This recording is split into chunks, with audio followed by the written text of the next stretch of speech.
Hi, welcome to Rock and Metal Invasion. My name is Steve. Coming up on the show today, I'm doing rock and metal from New Zealand, which is, of course, my home country where I live. And who better to ask to come and do this with me but my good friend Keith, who's also from New Zealand. How you going, Keith? I'm doing well, thanks. And just interested to see what you pull out of the hat for this video. Yes, I'm yes. sure there'll be some surprises as we go on. Well, there could be some surprises, and obviously, people watching this, not from New Zealand, it could be some bands you've never heard of, but we're hoping maybe spread the word about some good rock or metal bands that you may not be aware of. Otherwise, it could be some bands you did know about, and still though, it'd be interested to know what you think about them. And if you're in Australia, maybe you've heard about some of these bands because, like I said, when I was talking to Peter, I did a similar show. We did rock and metal bands from Australia. And, I said to him that, sometimes those Australian bands do translate over here to New Zealand. New Zealanders do know about those Australian bands. It's getting from down under to the other side of the world that sometimes doesn't happen. But anyway, do you want to kick us off with your first band, Keith? Sure. Yeah, just like you're saying, it's a big jump from New Zealand and Australia to make it worldwide. Just in the early 80s, I think metal started to become a bit more popular here. And then by about mid 80s, you started to see a lot more bands. That was about the time, coincidentally, when I just got my license. So I would have been about 16, 17. And if I wanted to go to a show, I could just jump in my car and go. So there's lots of early ones. I'll just like to kick off with. First of all, they came out in sort of these compilations that came out, and these just highlighted, because not all bands could afford to put a lot of money into studio time, so they just do like one or two tracks, or maybe an EP. So these were quite good as a sort of a sampler type thing, because it was all independent labels at that time. We didn't have like Metal Blade, we didn't have Music for Nations, that sort of thing. So there was lot of good bands here, like Strike Master, Tokyo. So that's what that was. And then of course there's this one. So my favorite at this time from listening to these older bands would have to be Confessor. And there's a bloke called Mark Xavier, and he was the one that I think he was the singer there, and that's the one that sort of resonates with me, that I like to hear. So very, very rare, this sort of stuff, as you know, Steve. But my first pick is sort of a nostalgia pick, because this band started and they sort of had a residency in my town, more or less, and it was Nightshade. Yeah, great band. Yeah. I don't know if you could call them heavy metal, but they were hard rock, because at the time they were sort of classed as heavy metal. But if you re-listen to them now, it's sort of like hard rock. A lot of things at the time were classified metal that really weren't. But if you saw them live, they had a massive bigger sound. And this is probably the band I saw the most live, because whenever I would go to an international act or someone jumping over the ditch from Australia, Nightshade would always be the support band. I've just seen them so many times. So this one here is basically a live album. And there was actually a radio with pictures, special radio with pictures was quite important to New Zealand music. And this came on, and then afterwards they came out with this album on Receiver Records.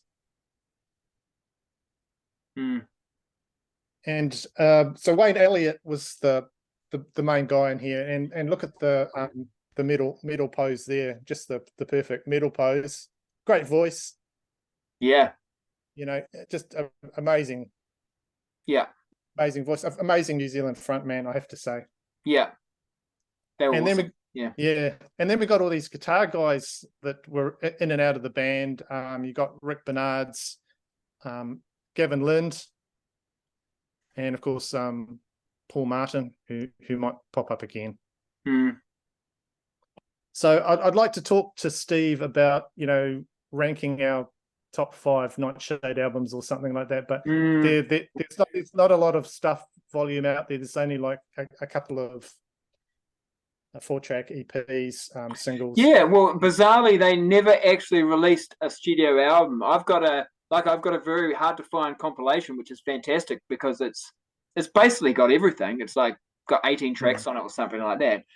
But it's because they released all these EPs. It's a whole compilation of all the different things they released. But even that, which is like an album, but it's a live concert. It's not a studio album. So yeah, I think that one you're talking about came out in about 1995, and that's the one to have for a great overview. Yeah. And I don't know. I think by that point they'd pretty much broken up, hadn't they? I mean, it was kind of released retrospectively. But they had they came back about like 14 years later. And they did a few gigs, but unfortunately, Wayne Elliott died in 2018, I think it was. I think they did put out one song or something, didn't they? We released one song in 2010, something like that. That's right, yeah. So there was promises that we'd get some extra stuff in a DVD of their last show, but as for now, we haven't seen it. Yeah. And just lastly, the last thing, the thing that blew me away on this is for the song "Out for the Count." Gail Ludlow sang on that. Do you remember her? Oh, I remember you asking me about that, and I had to Google it because I didn't. But then she was like a reporter, a news reporter, right? Yeah. She's like a news reporter, and then suddenly you see her up on stage in leather and just shouting out. And she was a great friend of the band as well. So that's my first choice. A nostalgic favorite. Great choice. Yeah, awesome. And also, what's interesting too with Nightshade, even though they're a New Zealand band from New Zealand, it is now. It's very hard to find Nightshade, isn't it? Because I've got that compilation, but not a lot else. And when you do find it, it's super expensive, the Nightshade stuff now. So yeah, it was like I saw a cassette the other day, and they wanted $60 for it. Yeah. I mean, it's crazy, but it's just, I guess they do have some popularity here in New Zealand, but unfortunately, there's not a lot. They didn't put a lot of material out, so it's hard to find. But there we go. All right. Well, my first pick, I'm going to go with another band that was popular, probably more. Well, it was early '90s, and this is a band called Push Push, and you probably know about them, Keith. There we go. Yeah, nice 45 7-inch single there. Yeah, so the front person here, Mikey Havoc, he's a bit of a celebrity here in New Zealand. He had his own, after the band sort of broke up, he went on and sort of did some TV shows. But they were kind of like they were kind of like New Zealand Skid Row, perhaps you could call them. They had a number one song. They were number one for quite some time with the song "Trippin'." So they were pretty big for a while. But I mean, this album came out in 1992, so we're talking very sort of late to the party, so to speak, as far as this type of sound is concerned. It's hard rock, but it's a little bit hair metal. But they're good musicians, and I think they do it really well. I actually really like this album. Songs like "Kiss This" is really good. "What My Baby Likes," "Tripping's" a good song. I mean, it's been played to death here in New Zealand, but I still like it. My favorite song is a song called "Song 27," which I think's really underrated. That's good. Yeah, it's a great song. Quite proggy, that one. It is quite proggy. It's not. It's not. It's not dumbed down hair metal. That's a really good song. There's a music video for that. Yeah, so there's a music video. You can check it out. Tripping went to number one in New Zealand as well. Yeah, it did. Yeah. It did. It was there. I think it was there for a few weeks. Yeah. and I've, you know, song 27 also had a bit of, because that was a single, had a bit of success as well. But yeah, like I said, but a little bit too late. I mean, after this, I think they headed over to Australia and tried to have a bit of success over there, or maybe some of the guys did. Maybe Mikey Havoc actually stayed in New Zealand. I'm not too sure, but they did reform a few years ago, and they put out a 4-track EP, I think it was, and I actually saw them in concert like about 3 years ago, something like that, just before COVID, anyway. When they had reformed, and they were really good, really good. I was quite surprised. I was thinking, well, you know, maybe they don't play that much anymore, but you know, and I wasn't sure how Mikey was going to sound, but no, it was a great show. Because it's one of those nice little, very intimate sort of shows. There wasn't a lot of people. Well, it was crammed, but it was a very small space, you know. So, but you know, and just basically just playing a lot of stuff from this album, because that's all they've got really. So, so I enjoyed it. But yeah, you know, worth checking out. Obviously, not easy to find. It's not even easy to find here in New Zealand. But it did get reissued on vinyl. This is actually an original, but it did get reissued on vinyl. But even that's hard to find now. So, but yeah, worth checking out. I also heard it when I was doing research for something else. You know how you go off track and you just look at different things. I was looking at stuff about Push Push, and they did a concert at Mount Smart Stadium in 1992. Did you hear about that? No, they were the warm-up act for AC/DC. Oh yeah, yeah. And they actually blew out some of the speaker system, so AC/DC had to come on, and they didn't have the sound, you know, their full sound. Oh, jeez. They were really nervous young guys, like they're from Ringatoto College or something. They're nervous young guys. Yeah. You know, imagine that just coming on before AC/DC. It'd be pretty daunting, wouldn't it?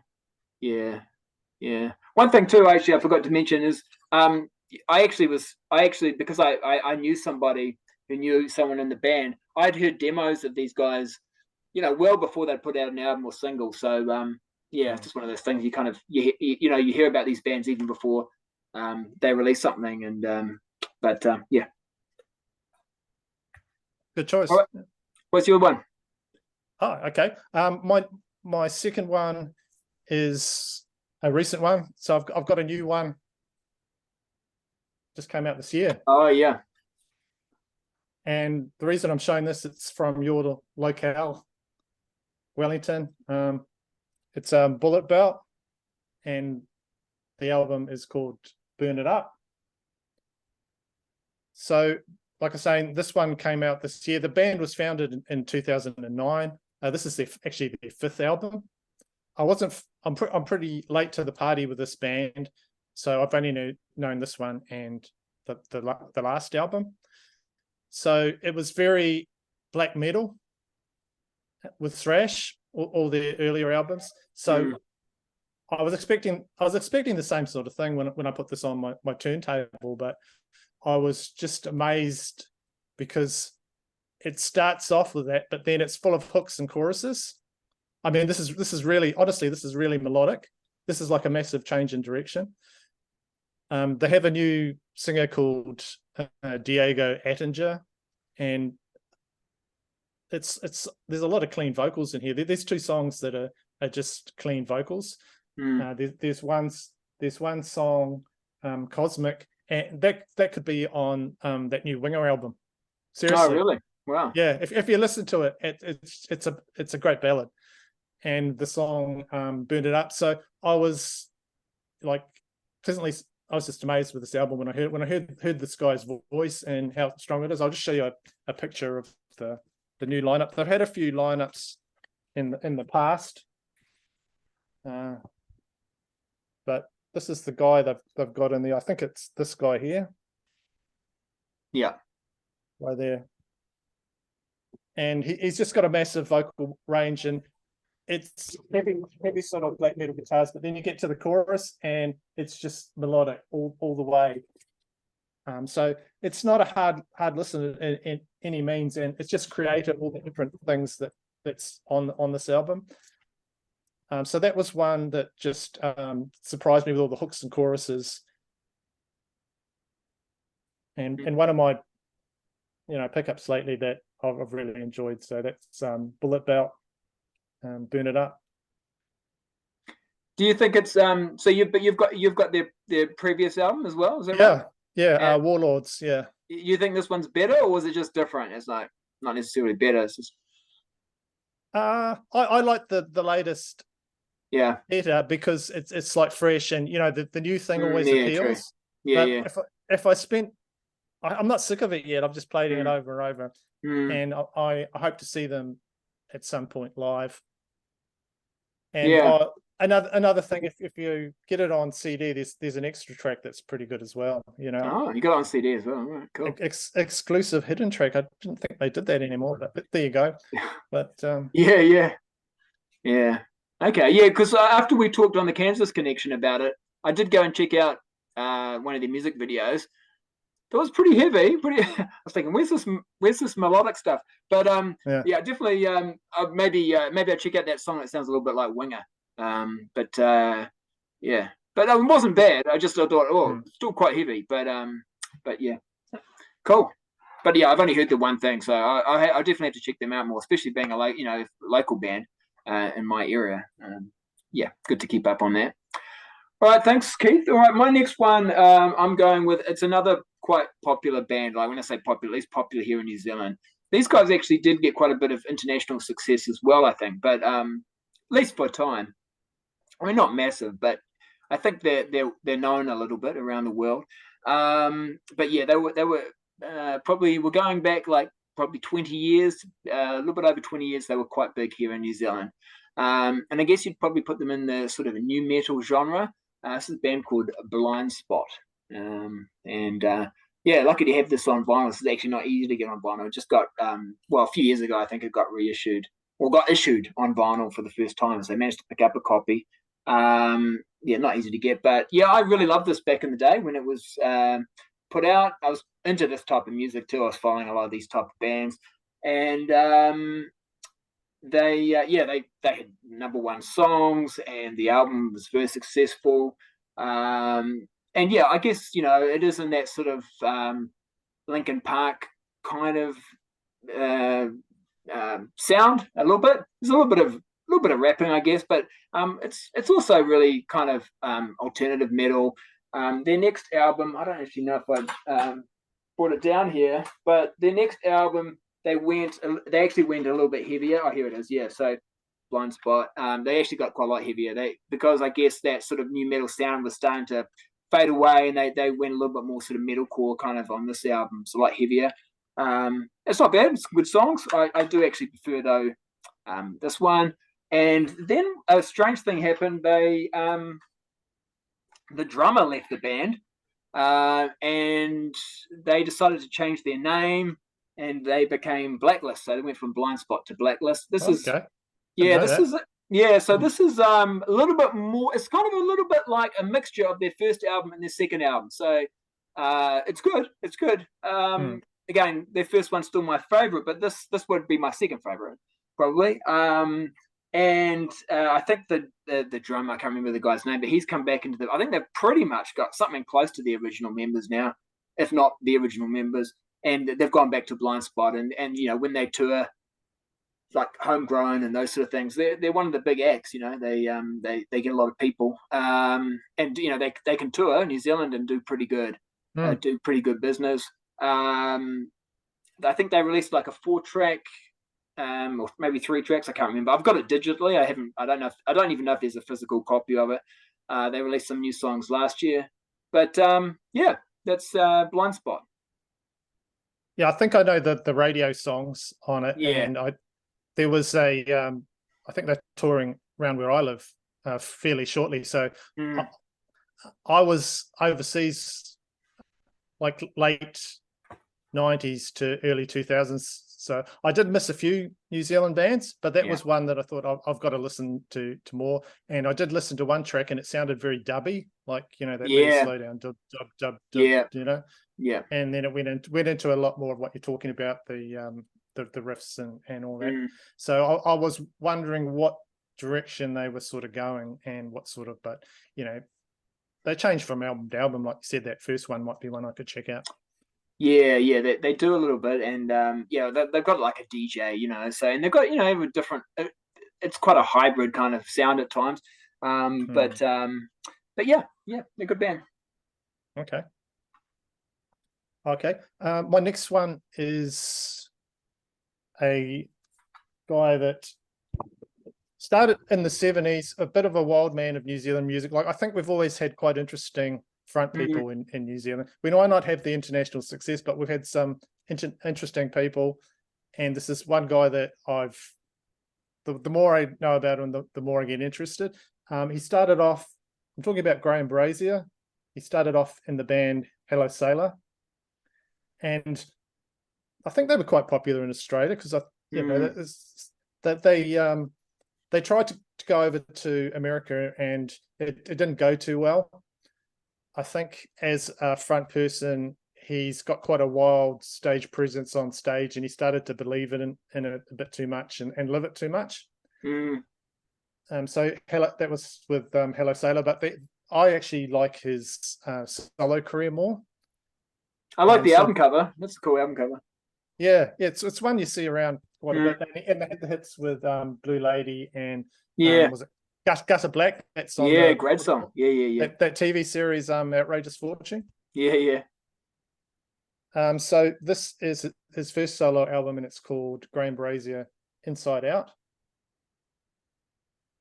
And I really like this album. It's got one of his sort of better known songs in his solo career, and that's Billy Bold. That's a cool song. I sort of think of him as New Zealand's sort of answer to Elvis Costello. If you look at that cover, that's very sort of and this album came out in 1981, so we're going right back there. And just the way he sings is like that, and then he brings there's a lot of reggae and calypso sort of type music, but he's a singer-songwriter. Seems to be an interesting guy. He worked in a bookshop in Auckland on Dominion Road, his mother's bookshop. So he'd do the occasional gig, but he was there a lot of the time. So you could go in and talk to him. Oh, cool. And look at that. That's a rock star type face there, isn't it? Totally. And how many stars overseas can you just walk in and buy a book off and things like that? So, and in the interviews, I've just found them really interesting when people interview him. And one interviewer said, "Well, you're working in a bookshop. What have you done lately?" And he just looked a bit aghast, and he just showed them the stack of CDs and all the stuff that he's worked on, and he said, "There's just no interest, in New Zealand for that sort of thing." So, just a guy that I enjoy. I've got another album. He's got 4 solo albums. There, and that's. Oh, I know that one. Yeah. Yeah, you might see that around. Yeah. But I think he's just one of those guys that might be appreciated quite a few years after his passing or something like that. But he's a good New Zealand rock star, I think. And yeah, no, nice one, good pick. Okay, well, I feel like I'm just I'm doing the hits, but it might get a little bit more obscure soon. But I'm going to have to mention these guys. So only because again too, I've got a bit of history with this band, and it is a local band. So this is a Wellington band who actually ended up making it pretty big. So yeah, I'm talking about She Had. So big band. Again, you're talking about a band that people outside of New Zealand, definitely in Australia, I'd say, do know about. Now they didn't get massive outside of New Zealand, but they did attempt it. They actually went over to the States after that. Probably like this album here might be, I don't know, maybe their 3rd album, 4th album. I'm not exactly, I've got them all, but I can't exactly remember off the top of my head right now. But this might be maybe their third full-length album. They had a couple of VPs and so forth. But so they released this, and then I think their next one, they actually ended up changing their name to Pacifier. So this is She Had, but they changed their name to Pacifier. It got released on, American label. Got released here in New Zealand as well. But they tried to sort of make it in the States. It didn't really work out for them. Of course, the name change was after the 9/11 terrorist attacks, because She Had sounds a little bit like Jihad. So Yeah, no, it's not going to go down well, is it? No. Yeah, so it's unfortunate that they ended up then going back to She Had, and they put out albums since this one as She Had, and they're really good, solid discography. Really good. All their albums are really good, good rock. Some heavier than others. I mean, they actually, when they first started out, and this is, I guess, my history of the band a little bit, in the sense that you were talking about Graham Brazier, how you could go into the bookshop and you could talk to him. John Toogood, you could go into the record shop. This is when he was a teenager, right? You could go into the Wellington. He used to work in a record shop in Wellington, and yeah, he'd be in there, and you could go in and say hi to him. Hey, saw your concert the other day. But this is when the band is very new. They hadn't, their first release was like an EP, and it. I don't have it. It's rare and hard to get, expensive to get. But and to be honest, it's average. It's quite thrashy. It's not bad, but it's they were much heavier when they first started out. But yeah, you could go. You could see them. You'd see them around Wellington and so forth. And I actually used to work with the original bass player. So the original bass player for this band, he was in the band, but he was like a mechanic at the car place I was working for. And and they went to Wellington High School, which is the high school or the college right next to where I went to Wellington College. So very close, a lot of connection. We're almost the same age, all that sort of stuff. But of course, like you were saying before about Nightshade opening up for those international bands, so She Had were kind of like that here in Wellington. My first concert that I went to was Anthrax, and She Had were the opening band, and for me they were like, actually, I probably enjoyed them more than Anthrax. And when Anthrax came on, they were like, they were right up the front, with everyone, headbanging and stuff, and so it's pretty cool when the support band just comes out in the crowd and just enjoying the concert as well. So and then of course they've been quite a sort of legendary band here in New Zealand, really good, solid band, and good musicianship. I mean, they've if you listen to some of the earlier albums, there's some different influences in there. I think they're probably their first album, I think it was produced by that guy from Killing Joke. Can't remember the guy's name, but it's quite industrial sounding as well. So they've had a few different they've had a few different changes in sound, but I think they've pretty much got it down now. You sort of know that She Had that sort of sound now when you hear it. I thought you got to mention them. I know it's obvious for you and me. Yeah, you do. There's some bands you have to, yeah. But there still could be people outside of New Zealand are like, oh, I've never heard of those guys, and so check them out, because there's like, I don't know how many albums. There'd be a lot of albums to check out if you haven't heard them before. Yeah, they're a massive band here, and so many of their songs are like anthems, really. Yeah, they are. Is it Coming Home? And there's that's a great song. Home Again. Is it Home Again or Coming Home? I keep confusing the titles of things. Again. And you hear them on the radio, and you tune them up, and you quite often. It's a good thing about New Zealand. These guys are approachable, and you see them on your television all the time, and they just seem like local guys, really. Yeah, that's right. Yeah, no, they've got no ego or anything like that, and no. Even though they are pretty big here in New Zealand, they're just that's kind of the New Zealand way, really, not to sort of get too big headed, it'd be they've been going for a while now, so I'm not sure that some of them have branched off into different things and different bands and production and so forth. So I'm not sure how much longer they'll keep going for, but. Yeah, I mean, they're already, like you say, if they played when they used to play the big day out, they'd be like one of the headlines of the acts, because they were so popular. And John does like solo tours and things like that. Yeah, he does. Yeah. All right, cool. What's your next one, Keith? My next one is another one that I sort of grew up with as well. So this is Blackjack. Deal. This came out.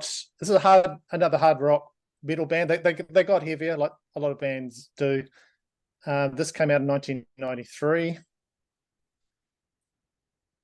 And Hamilton, they had like a demo tape, and the guy from the local radio station in Hamilton, Grant Hislop, he was the founder of the rock radio station in Hamilton. He heard the tape, and as soon as he heard it, he played it on regular rotation all the time. On the tape was the song Spinning Wheel, and that song there just sounds like one of those songs that you're familiar with. It's new, but you just feel like you've heard it before, and it's a great single. So we've got Paul Martin on guitar, who always comes up a lot in things I talk about. Gavin Dempsey was the vocals, and he was on guitar as well. Scott Davis on bass, and William Hammond Parker. This was the first bunch of guys that did this album. But there's songs on here that were really, really well written, and not much difference from things that were massive hits at the time. There's a song on here called Young, Single and Dangerous. Now, if you threw that to Motley Crue and got Vince Neil to sing that, can you imagine the song Young, Single and Dangerous? You can also almost imagine the music video that would go with it, and it's a great hard rock song as well. So just with the guitars and all the songs on it, I think this is a great album. And there's a ballad, as you know, a lot of these bands have to put that on the ballot. It's called Now You Fly. It's just a single from it. That's a great song. Love this song. Yeah. That's good too. And I think was that written about someone who died in a car accident or something like that? I don't know, because there's so much scarce, not much information on these old New Zealand bands. It's hard. You have to basically word of mouth type thing about. Yeah. I just wondered. I might have heard that. It probably is. Yeah. It probably is. And on the next album they did that song about the death of Kurt Cobain. Yeah, there was another ballad. Yes. I actually happened to have this. Do you? Yeah. Okay. Courtesy of you, Keith. So Keith sent this to me because I am a fan of the band, but don't have any physical products. So it was really nice to have this. And I was actually listening to this the other day, and I Don't Have a Gun is the Kurt Cobain tribute. Yeah. Do you think it's overdone? Which is quite interesting, really, coming from a band. I mean, they do sound a little, especially on this album, they're starting to sound a little bit grungy, aren't they? A little bit more alternative, perhaps. Perhaps they got a little bit heavier on this one. I don't know what you think, but like you say, previous album had songs like Young, Single, and Dangerous. And coming out in '93, with a band with that sound, it was I think always going to be a bit of a challenge, but it's a great album. Yeah, really good. Yeah, it's called Kickasso de Muse, so kick-ass music, and that's what it is from the front. The riffs on that Juggernaut song. Wow, it's a great riff. I agree. Yeah, and even the next song, Under the Knife, and it doesn't deviate much from that. But you're right, it has got a more grungier sound and. Yeah, a little bit different, but I mean, they're just moving with the times, really, sort of thing. And like you say, you're talking about Paul Martin. I mean, no doubt you've listened to his. I used to listen to his Axe Attack show all the time. X-Man. Yeah. So he's a bit of a legend in hard rock and metal here in New Zealand. With that band, he's been in a band called World War IV, and of course now he's probably more well known for being in Devilskin. So he was in Nightshade, but that must have been very much at the end of their run or something, was it? Do you know? Or? Yeah, I think he was there for probably 2 years. I think he's only on some studio tracks, maybe Out for the Count or something like that. I think I remember reading. Yeah. He wanted to go heavy, and Nightshade was hard rock. I think he wanted to go heavy. Fair enough. Yeah. But he's been a real he's just he's been one of the go-to guys really as far as hard rock and metal here in New Zealand. But his son, I don't know if Devilskin's one of your other bands, but his son's even in his band now with him, isn't he? So it's quite nice. Nick, I think his name's Nick. Yeah. All right. But on that album there, it's actually got a instrumental that he does, and it's got a baby's voice. That's actually his son on the. Oh, really? Oh, cool. Yeah. When you listen to that again, and then you look at him now, and he plays the drums in Devilskin. Yeah. But just one more thing for your American audience. Blackjack, not to be confused with the Michael Bolton. Oh yeah, Blackjack. Yeah. Yeah, don't get the Michael Bolton. You'd be like, what is this? It's not bad, but it's like 70s. That came out in the late 70s. Yeah, so it's not nothing like the New Zealand Blackjack, but yeah. All right. Okay, so the next band I'm going to talk about is a band, quite an interesting band. They've only got the one album. And I remember seeing a music video called "Give It All Up for Rock," and thinking, and this was just a few years ago. Well, when I say a few years ago, maybe like 10 years ago, and I was thinking, wow, this is real retro. And and the band is Shotgun Alley, and okay, yeah, so that song, "Give It All Up for Rock," is. It's definitely got some sort of hair metal type influence, but in they've modernized their sound a little bit. But I wouldn't say that this is a hair metal record. It's a lot of it. You could even say modern rock, sort of alternative, post grunge sort of stuff. But they're definitely like a heavy rock band. Really good, great production. They had quite a following here in New Zealand there for a while. They did even go and record a second album, which I think you can find if you search for it online, but it never got an official release. I think they went over to the States and recorded it in a nice, fancy studio. It was going to get the big. I don't know what happened. I know that I think at least one, maybe even more of the guys. I think, just definitely one. One of the might be the guitarist from this band is now in a band called Written by Wolves, something like that. I've got their album somewhere here, but and that's really good too. But they're a New Zealand band.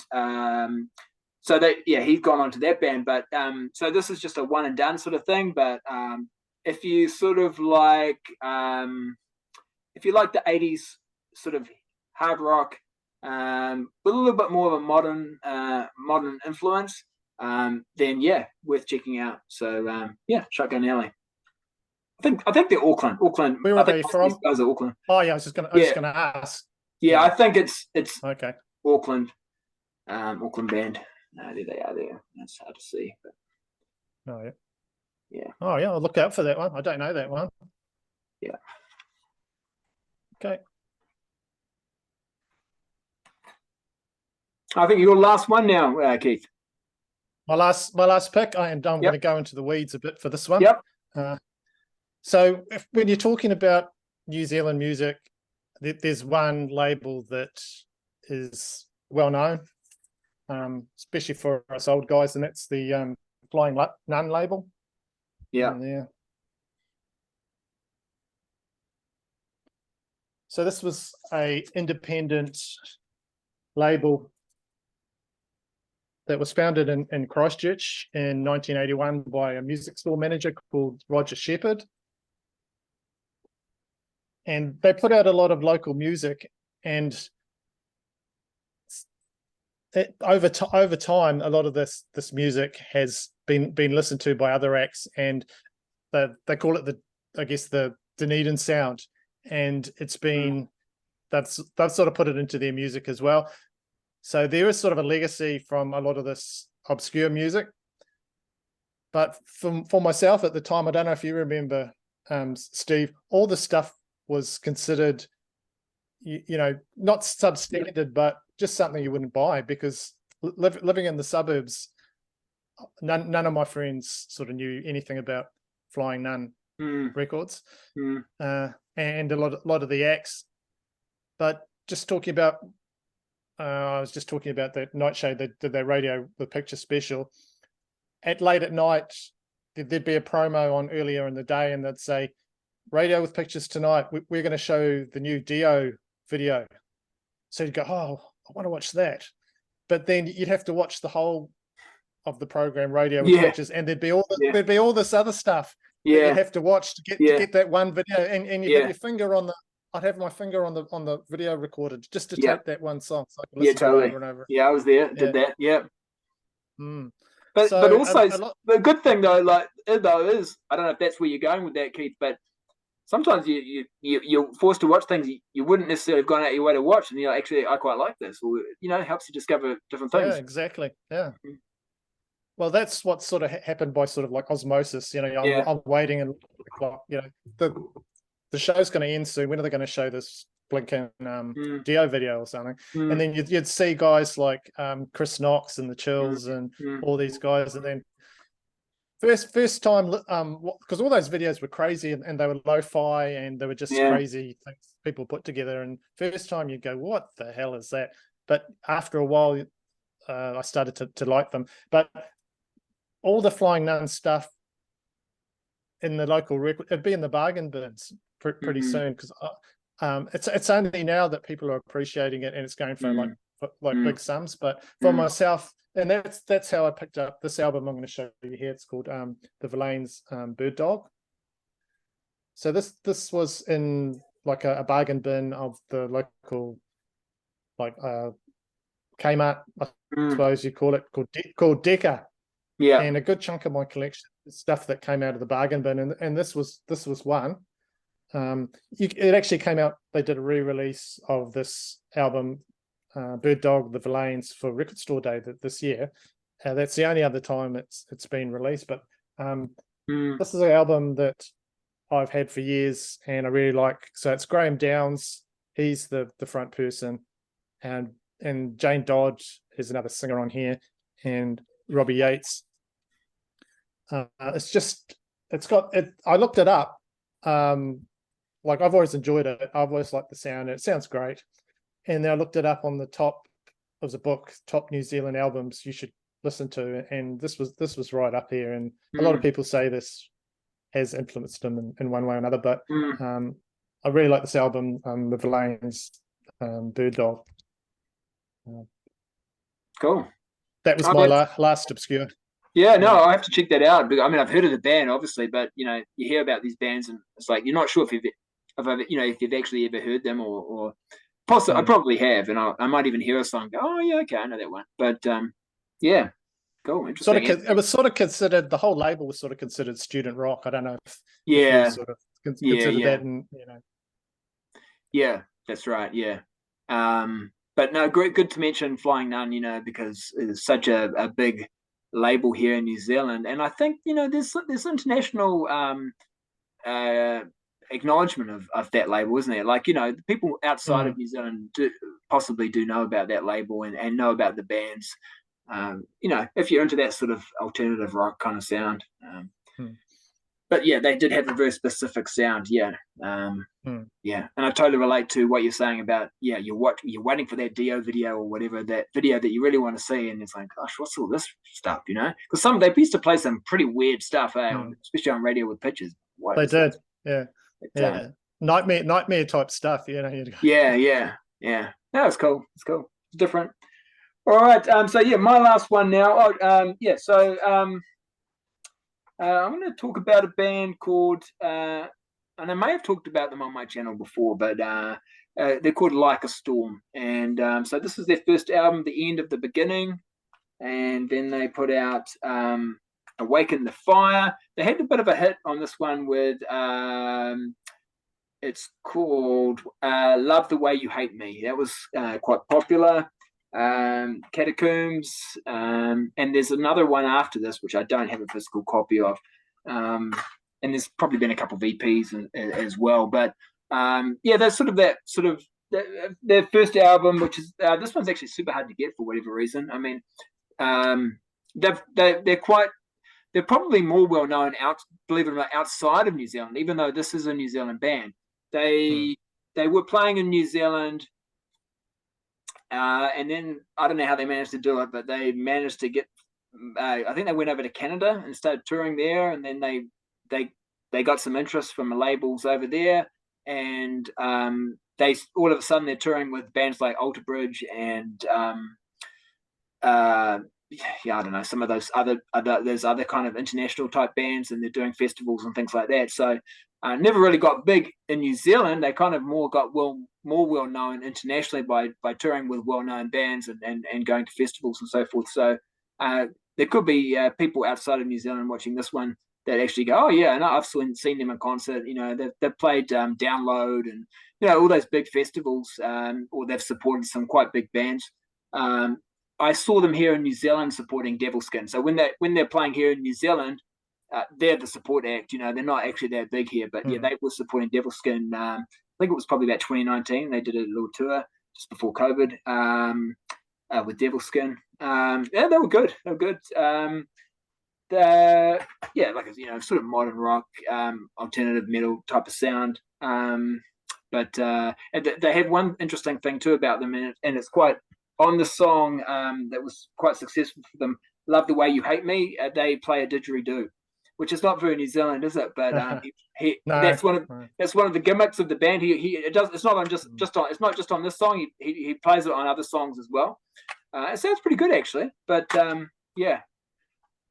But, there we go. They're catering to our Australian friends. Yeah, yeah, they are a little bit. Yeah, they are. Yeah. But it actually sounds good. It sounds good.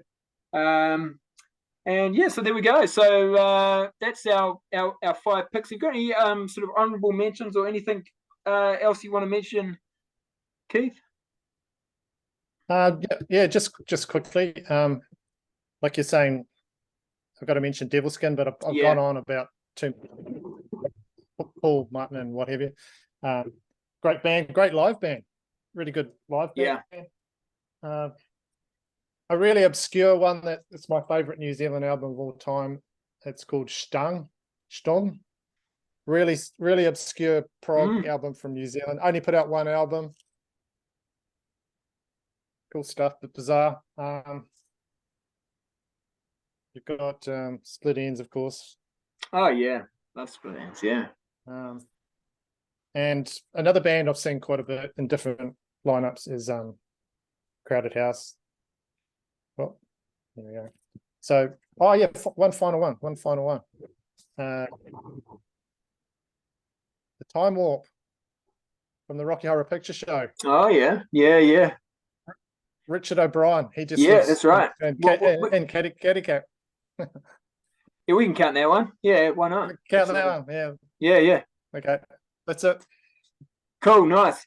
I'm just going to mention, because I know you've showed a couple of compilations, so I'm going to show a couple as well, just because I don't know how easy these would be to actually get a physical copy of, or whether they're online or not. But I mean, they're really good. I've got a couple compilations here which have good hard rock or metal. So this one here, it's called the Axe Attack, which is which again, we're talking about Paul Martin. So he's the host of the Axe Attack. So he put this compilation together.